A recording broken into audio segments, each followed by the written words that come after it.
गोकुळे जन्मला कृष्ण गोकुळे जन्मला कृष्ण गोकुळी जन्मला कृष्ण गोकुळी जन्मला कृष्ण गोकुळे जन्मला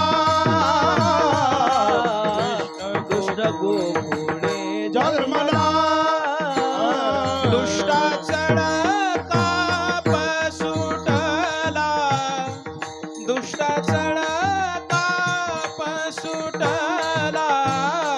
होता कृष्णाचा अवतार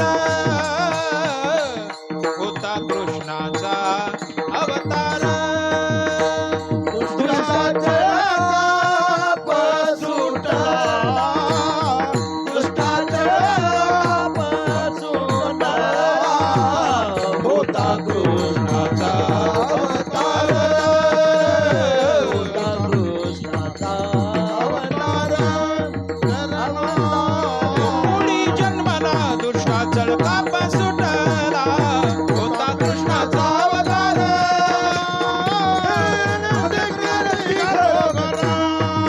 ओ कृष्ण गोकुळी जन्मला दुष्टाचा पाप सुटला होता कृष्णाचा अवतार आनंद करती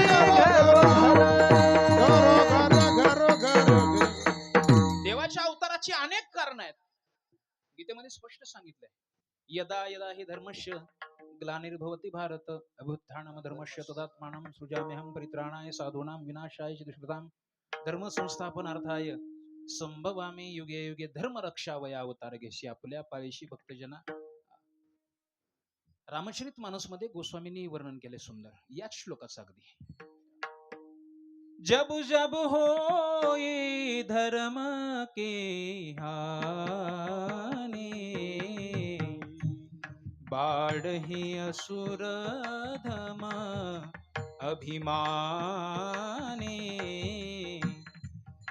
तब तब प्रभु धरी विविध शरीरा त्यावेळेस भगवान परमात्मा रूप धारण करतो दुष्टाचा संहार करतो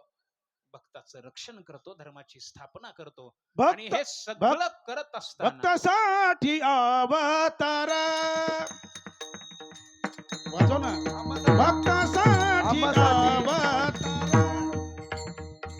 आम्हासाठी मच्छुक्रमादी शुक्र भक्तासाठी भगवान परमात्मा अवतार धारण करतात दुष्टाचा संहार करण्यासाठी धर्माची स्थापना करण्यासाठी आणि हे सगळं करत असताना भगवत भक्ताची संगतीची जी इच्छा आहे ती पूर्ण करतात भगवान परमात्मा या ठिकाणी भगवान श्रीकृष्ण परमात्मा जेव्हा गोकुळामध्ये अवतीर्ण झाले सगळे गोपाळ ब्रह्म मुहूर्तावर देवाच्या दारात हजर व्हायचे उजळलं की नाही तर ब्रह्म मुहूर्तावर देवाच्या दारात कालवा करीतच जायचे आणि संध्याकाळी पोटा पाण्याची व्यवस्था करून मग घराकडे फक्त विश्रांतीसाठी जावं पुन्हा ब्रह्म मुहूर्तावर पहाटे 4 वाजताच उठून देवाच्या दारात येऊन कालवा करायचे गोंधळ करायचे का साधा गोंधळ उठा पांडुरंगा प्रभात समयोपातला